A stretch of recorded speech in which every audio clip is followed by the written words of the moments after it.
white. And I realized from the moment that I was born, I share in what I feel is America's original sin. It's called white racism, white privilege. And so my whole life, whether I sometimes know it or not, I'm a racist. It's in the air I breathe. It's part of who I am because of that privilege, because of my whiteness. So I speak from that limited perspective, always hoping to grow, always hoping to learn, always hoping to repent and heal. I don't know if about any of you, but for me, these last few months or so, I have felt a knot in my stomach, an ache in my heart, a worn down soul as a cloud hangs over this nation. It seems every day there's a new crisis. Today, I woke up and it's North Korea again. Who's in and who's out in the government? The tragic events of Charlottesville last weekend that bring us here this evening.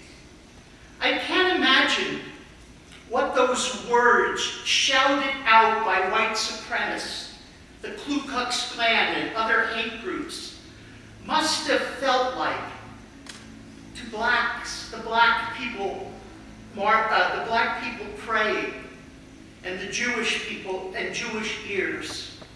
Torches around a synagogue in an African-American church. A young, nonviolent activist, Heather, brutally mowed down by a car. All these images on CNN and MSNBC and Fox, 24 hours a day. It's too easy to watch TV, to keep talking about these days.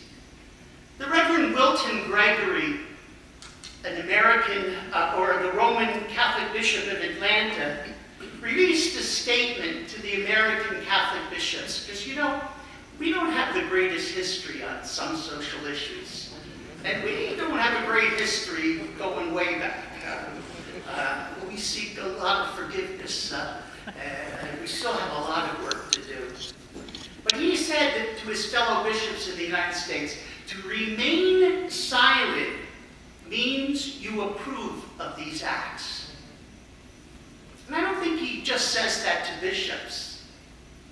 That can be a message to everyone. To remain silent means we approve of these acts.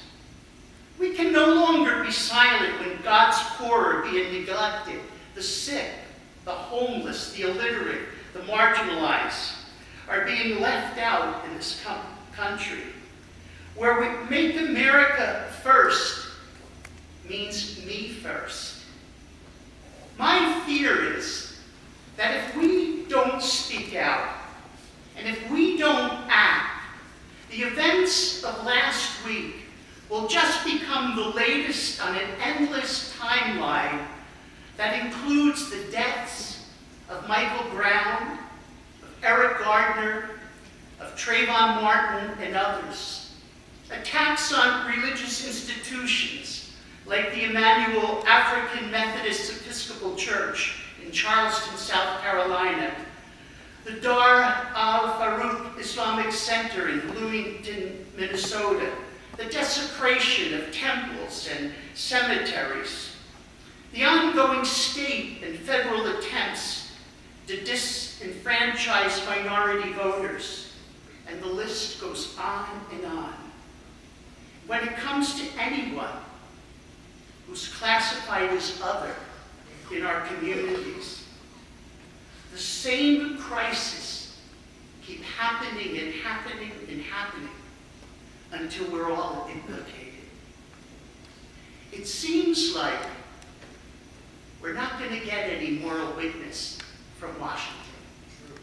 It's up to us to begin to take the lead in that moral witness. Not just churches, But each and every one of us, it's up to us to act, to witness for what is right and for what is just. We must denounce in sure and certain terms all forms of white supremacy, anti-Semitism, and violence. In every structure, in every law, in every institution, in every form that it creeps up around us. We must be those agents. We must be those witnesses.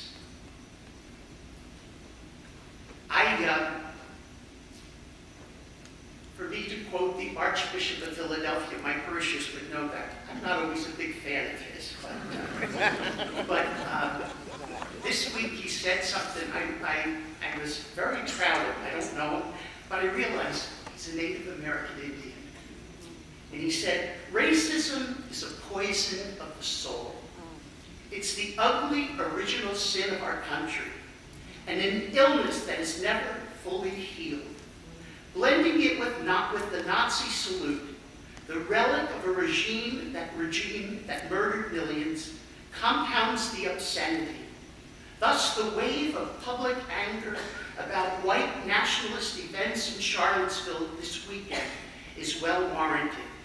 We especially need to pray for those injured by the violence.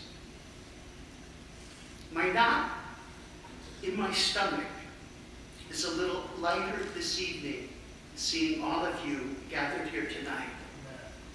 Dorothy Day was the founder of the Catholic Worker in New York City. It was a home for anyone who came and was hungry and needed a place to sleep.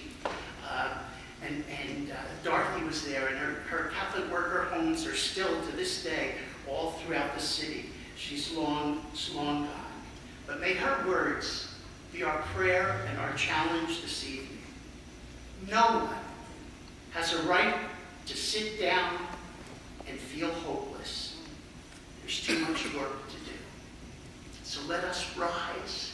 Let us get to work, filled with hope, filled with God's justice,